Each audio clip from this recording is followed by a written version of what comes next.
ഇവിടെ നമുക്കറിയാലോ മരണപ്പെട്ടതിന് ശേഷം പോലും പുണ്യാളനാണ് എന്ന് കണ്ട് അത്തരത്തിലുള്ള ആളുകളുടെ കബറിടങ്ങളിൽ പോയി പ്രാർത്ഥന നടത്തുന്നത് ഞാൻ അതിനെ വിമർശിക്കുന്നതിന് വേണ്ടി പറയുന്നതല്ല. ഞങ്ങളെല്ലാവരും അത്തരമുള്ള ആളുകളെയൊക്കെ ഈ നാടിന് വേണ്ടി പ്രവർത്തിച്ച ആളുകൾ, രാഷ്ട്രീയ പ്രവർത്തനം നടത്തിയ ആളുകൾ, അവരുടെ മരണശേഷവും അവരുടെ കാലശേഷവും അവരെ ബഹുമാനിക്കുക, അവരെ എന്തിനാ ഞാൻ ഇടപെട്ടില്ലല്ലോ. വസന്ത ഞാൻ ഇടപെട്ടോ? വസന്ത ഈ അനാവശ്യം മുഴുവൻ എന്ന് പറയുമ്പോൾ ഞാൻ ഇടപെട്ടോ? വസന്ത അനാവശ്യം മുഴുവൻ പറയുമ്പോൾ ഞാൻ ഇടപെട്ടോ? പുഷ്പനെ അപമാനിച്ചപ്പോൾ ഞാൻ ഇടപെട്ടോ? പുഷ്പനെ അപമാനിച്ചപ്പോൾ ഞാൻ ഇടപെട്ടോ? ഞങ്ങളെ രക്തസാക്ഷിത്വത്തെ അപമാനിച്ചപ്പോൾ ഞാൻ ഇടപെട്ടോ? വസന്തന് മാത്രമൊന്നുമല്ല, വസന്തന് മാത്രമൊന്നുമായി സംസാരിച്ചുകൊണ്ടിരിക്കുമ്പോ വസന്ത അവഹേളിച്ചപ്പോ, അപമാനിച്ചപ്പോ, രക്തസാക്ഷിത്വത്തെ അപമാനിച്ചപ്പോ ഞാൻ ഇടപെട്ടോ? രക്തസാക്ഷിത്വത്തെ അപമാനിച്ചപ്പോ ഞാൻ ഇടപെട്ടോ? ശരി, പരസ്പരം സംസാരിച്ച് സമയം കളയണ്ട. നിങ്ങൾ പറഞ്ഞുകൊണ്ടിരിക്കുമ്പോ ഞാൻ ഇടപെടാതിരുന്നത് എന്റെ മാന്യതയാണ്. ആ മാനത കാണിക്കാൻ നിങ്ങൾ തയ്യാറാവണം, വസന്തും തയ്യാറാകണം. എനിക്ക് എന്ത് ഇടപെടാൻ കഴിയില്ല. എനിക്ക് ഇടപെടാൻ കഴിയില്ലാത്തതുകൊണ്ടാണ് ഞങ്ങളുടെ രക്തസാക്ഷികളെയും ഞങ്ങളുടെ നേതാക്കളെയും ഈ നാടിന് വേണ്ടി പോരാട്ടം നടത്തിയ ആളുകൾക്ക് വേണ്ടി സംസാരിക്കുമ്പോൾ നിങ്ങൾ അപമാനിക്കുമ്പോൾ ഞാനത് മിണ്ടാതിരുന്നത് ഇടപെടാൻ പറ്റാത്തത് കൊണ്ടല്ല. വസന്തിന് എന്തു പറയാം, ഞങ്ങളെ രക്തസാക്ഷികളെ കുറിച്ച് പറയാം, സഖാവ് പുഷ്പനെ കുറിച്ച് പറയാം, ഈ നാടിന്റെ പുനഃസൃഷ്ടിക്കായി സമരം ചെയ്ത സമര പോരാട്ടത്തിൽ പങ്കെടുത്ത രക്തസാക്ഷികളെ എന്ത് വിളിച്ചു പറഞ്ഞാലും അത് കേട്ടിരിക്കണമെന്ന് വസന്ത് ചിന്തിക്കുന്നുണ്ടെങ്കിൽ ആ ചിന്ത വസന്ത് അത് കയ്യിൽ വെച്ചാൽ മാലായി മടക്കി അവിടെ മാലായി മടക്കി പോക്കറ്റിൽ വെച്ചാൽ മതി. നിങ്ങൾ ഇങ്ങോട്ട് പറയുമ്പോൾ അതിന് മറുപടി പറയാൻ നിങ്ങൾ രക്തസാക്ഷികളെ അപമാനിച്ചില്ലേ? നിങ്ങൾ രക്തസാക്ഷികളെ അപമാനിച്ചു. രണ്ടുപേരോട് പറയുന്നു, സമയം കളയണ്ട. നിങ്ങൾ രണ്ടുപേരും പറയാനുള്ള കാര്യങ്ങൾ പറഞ്ഞു കഴിഞ്ഞു. ശരി, ഞാൻ ഇനി അടുത്ത അതിഥിയിലേക്ക് പോകട്ടെ. സക്കറിയയിലേക്ക് പോകുന്നു. അദ്ദേഹത്തിന് സമയം കിട്ടിയിട്ടില്ല, അദ്ദേഹം പറയട്ടെ. രക്തസാക്ഷികളുടെ മുമ്പിൽ പോയി അദ്ദേഹത്തിന്റെ പഴയ രണ്ടുപേരും പഴയ യൂത്ത് കോൺഗ്രസ്സുകാരെന്ന് പരിഗണനയെങ്കിലും കാണിക്കും. ആ പോരാട്ടത്തെ ഓർമ്മിച്ചുകൊണ്ട് ഞങ്ങളുടെ രക്തസാക്ഷികളെ ഏറെ ബഹുമാനിച്ചുകൊണ്ട് സംഗീതാലാപനം നടത്തുമ്പോൾ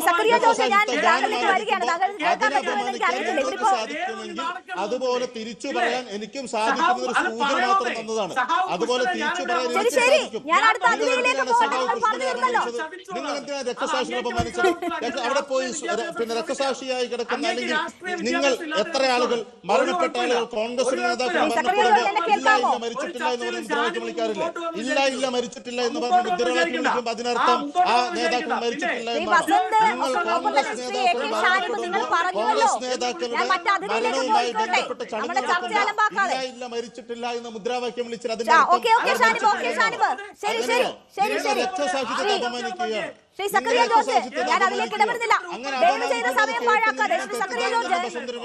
അതൊക്കെ കയ്യിൽ വെച്ചാൽ മതി, അതൊക്കെ വീട്ടിൽ പോയി പറഞ്ഞാൽ മതി.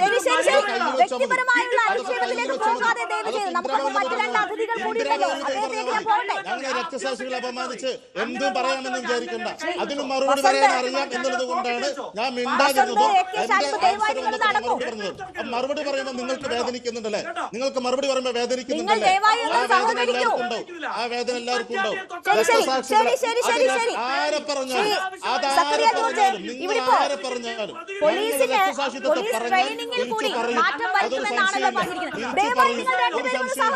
ഞങ്ങൾ രക്തസാക്ഷികളെ കുറിച്ച് പറഞ്ഞുകൊണ്ടേയിരിക്കും. ഒരു സംശയമില്ല.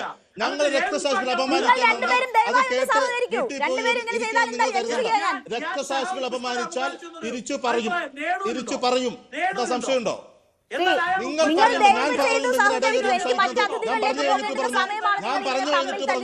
ഞാൻ പറഞ്ഞു കഴിഞ്ഞിട്ട് പറഞ്ഞു ആ പരിപാടി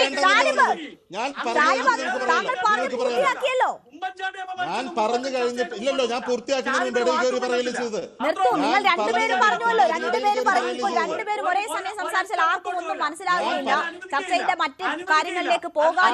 അതന്നെ ഞാനും പറഞ്ഞത്. രക്തസാക്ഷികളെ അപമാനിച്ചാൽ തിരിച്ചു പറയും. അതിനി ആരൊക്കെ പറയണമെങ്കിൽ അതൊക്കെ പറയും. അത് എവിടെ നിന്നൊക്കെ പറയണമെങ്കിൽ അവിടെ നിന്നൊക്കെ പറയും. അത് എവിടെ നിന്നൊക്കെ പറയണമെങ്കിൽ അവിടെ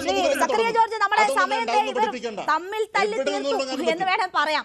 എങ്ങനെയാണ് പോലീസിന്റെ ട്രെയിനിങ്ങിൽ ഉൾപ്പെടെ ട്രെയിനിങ് നടപടികളിൽ ഉൾപ്പെടെ മാറ്റം ഉണ്ടാക്കുമെന്ന് തെമ്മാടിത്തരം പറയുന്നു. സഖാവ് പുഷ്പ അപമാനിച്ചിട്ട് തെമ്മാടിത്തരം പറയുന്നു. ദയവ് ചെയ്ത് സഹകരിക്കൂ നിങ്ങൾ. മോശം വർത്തമാനം ആളുകൾ കേൾക്കുന്ന ഒരു ചർച്ചയിൽ ഈ രീതിയിൽ സംസാരിക്കാതിരിക്കും. ശരി രണ്ടുപേരും ഈ ചർച്ചയുടെ സ്വഭാവം പോലും നശിപ്പിക്കുന്ന തരത്തിലാണ് ഇടപെടുന്നത്. മതി രണ്ടുപേരും. ഞാൻ PCR നോട് പറയാണ്, രണ്ടുപേരുടെയും ശബ്ദം നമുക്ക് കട്ട് ചെയ്യാമെന്നാണ് തോന്നുന്നത്. നമ്മളുടെ സമയം പൂർണ്ണമായും അവസാനിച്ചിരിക്കുന്നു. ക്ഷമിക്കുക ശ്രീ സക്കറിയ ജോർജ്, എനിക്ക് താങ്കളിലേക്ക് വരാൻ പറ്റിയില്ല. ദയവ് ചെയ്ത് താങ്കൾ എന്നോട് ക്ഷമിക്കുക.